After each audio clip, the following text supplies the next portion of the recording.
नमस्कार, आप देख रहे हैं प्राइम टीवी। मैं हूं आपके साथ अब्दुल करीम। यूपी में लंबे वक्त से लेकर ब्राह्मण समाज को लेकर सियासत गरमाई हुई है। लगातार ये आवाज उठती रही है कि यूपी में ब्राह्मण समाज मौजूदा राज्य सरकार से नाखुश है। इस मसले पर अब भारतीय जनता पार्टी के नेता ने एक ऐसा बयान दिया है जो विवाद का केंद्र बन गया है। बीजेपी नेता हरिद्वार दुबे ने ब्राह्मणों की बीजेपी से नाराजगी के सवाल पर कहा कि ब्राह्मण ससुर कहां जाएंगे, बीजेपी में ही जाएंगे। बीजेपी में आना ब्राह्मण समाज की मजबूरी है। हरिद्वार दुबे के इस बयान से ब्राह्मण समाज काफी नाराज हो गया है और नाराज होना भी चाहिए, क्योंकि ऐसा बेतुका बयान ही दिया है। जरा आप भी वो बयान सुनिए कि बीजेपी नेता हरिद्वार दुबे क्या कुछ कह रहे हैं। नहीं, ये सब गलत बात है। ब्राह्मण ये सब नाटकबाजी है। कुछ चेहरे के तौर पे भेजा जा रहा है। हरिद्वार दुबे को पहले चेहरा नहीं देखा। मैं संगठन में आज तक तो लगातार पदाधिकारी था और ये उड़ाया गया है, लेकिन ब्राह्मण कहीं बीजेपी से नाराज नहीं है। पहली बात तो जाएगा ससुर, ब्राह्मण कहाँ जाएगा? आप बताओ कहाँ जाएगा? जाएगा कहाँ, बता दीजिए। हाँ, तो सम्मान तो बीजेपी का वाकई नहीं है। क्या बीजेपी मजबूरी है क्या? नहीं, मजबूरी है ही है। बात से तो ऐसा ही लग रहा है कि मजबूरी क्या है? क्योंकि मित्र, बीजेपी के संबंध ऐसा ब्राह्मणों से है कि कुछ कहा नहीं जा सकता हो। जो लोग करते हैं व्यवहार ब्राह्मणों से, जब वो खुलता नहीं है या खुल जाता है तो पता चलता है। इसे सब जानते हैं कि ब्राह्मणों को कहाँ जाना है, और एक कोई लोग हवा बनाते रहें, ब्राह्मण बीजेपी के साथ ही रहेगा। तो सुना आपने कि किस तरह बीजेपी नेता हरिद्वार दुबे कह रहे हैं कि बीजेपी के अलावा ब्राह्मण ससुर कहां जाएंगे। इस खबर पर हमारे साथ राष्ट्रीय सवर्ण समाज के राष्ट्रीय अध्यक्ष पंडित नीरज शर्मा जुड़ चुके हैं। नीरज जी, स्वागत है आपका। नीरज जी, हरिद्वार दुबे के इस बयान को आप किस तरह देखते हैं? देखो, हरिद्वार दुबे अपनी मानसिक संतुलन खो बैठा है। जो ब्राह्मण होकर और ब्राह्मण की बात ससुरा बोल रहा है, इसको शर्म नहीं आती। ये कैसा इंसान है जो अब खुद ब्राह्मण होती वो भी ससुरा ब्राह्मण बोल रहा है। इसका अर्थ क्या हुआ? इसका मानसिक संतुलन बिगड़ गया है और ये भारतीय जनता पार्टी को बहुत बड़ा नुकसान कराएगा, क्योंकि इसको राज्यसभा का टिकट भी दिया गया है। जो राज्यसभा के सदन में जाएगा, उसकी सोच इस टाइप की हो, वो भारतीय जनता पार्टी का नुकसान, मुझे लगता है आगे आने वाले चुनावों में जबरदस्त नुकसान करेगा। इतना बड़ा बयान दिया है तो क्या कुछ कार्रवाई की मांग कर रहे हैं आप लोग, और अभी तक इसके ऊपर कोई कार्रवाई नहीं हुई है? क्यों ऐसा है कि बीजेपी नेता लगातार विवादित बयान देते हैं और कार्रवाई नहीं होती है? देखो, ऐसा है, भारतीय जनता पार्टी अब हम लोगों के भी संज्ञान में आया है ये मामला, और हम इसकी शिकायत केंद्रीय नेतृत्व, प्रदेश नेतृत्व से जरूर करेंगे। इसमें कोई दो राय नहीं, शिकायत भी करेंगे, आवश्यकता पड़ी तो इसका विरोध प्रदर्शन भी करेंगे।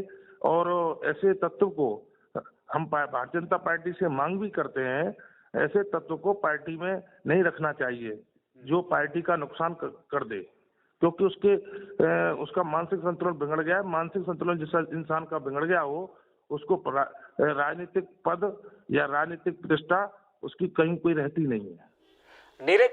नीरज जी, आपको लगता नहीं कि जिस तरह से बीजेपी नेता लगातार विवादित बयान दे रहे हैं, अभी इससे पहले उन्नाव से सांसद साक्षी महाराज ने कब्रिस्तान शमशान पर बयान दिया था, और उसके बाद हरिद्वार दुबे ने बयान दिया, तो आपको लगता है कि जिस तरह से चुनाव का माहौल चल रहा है और चुनाव के माहौल को देखते हुए ऐसे बयान दिए जा रहे हैं?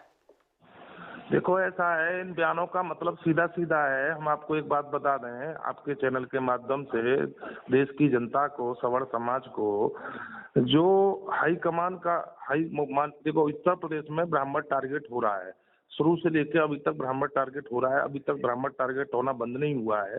ये इसलिए इन लोगों की जो सोच हुई है, ऐसी भाषा हम बोलकर हम माननीय मुख्यमंत्री जी को या भाजपा के किसी लीडर को हम प्रसन्न कर लेंगे, खुश कर लेंगे, इससे हमारे अंक बढ़ जाएंगे। तो मैं समझता हूँ ये निहायत गलत है, गलत सोच है इन लोगों की।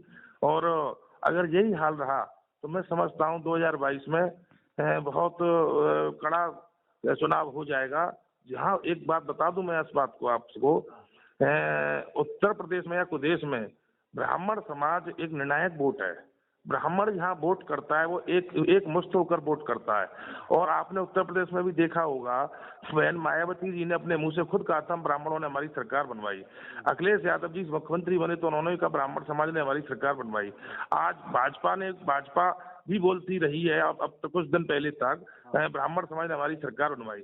ब्राह्मण समाज इतना एक वोट बैंक है, उसके साथ तमाम जातियां हैं जो ब्राह्मण समाज के साथ पंडित जी, चलती हैं। एक आखिरी सवाल आपसे यह है नीरज जी कि 2022 के चुनाव में ब्राह्मण समाज किसकी तरफ जाएगा? जिस तरह से लगातार विवादित बयान बीजेपी नेता दे रहे हैं ब्राह्मण समाज को लेकर, 2022 का चुनाव करीब है, तो क्या लगता है आपको ब्राह्मण समाज किधर जाएगा?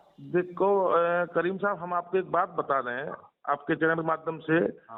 अभी तो हम लोग ये सोच रहे हैं, हमारा संगठन भी सोच रहा है कौन सी पार्टी हमारी हितैषी है, जो पार्टी हमारे सुख दुख में साथ रहेगी। हमारे कुछ मुद्दे हैं, अगर उन मुद्दों को जो पार्टी मानेगी।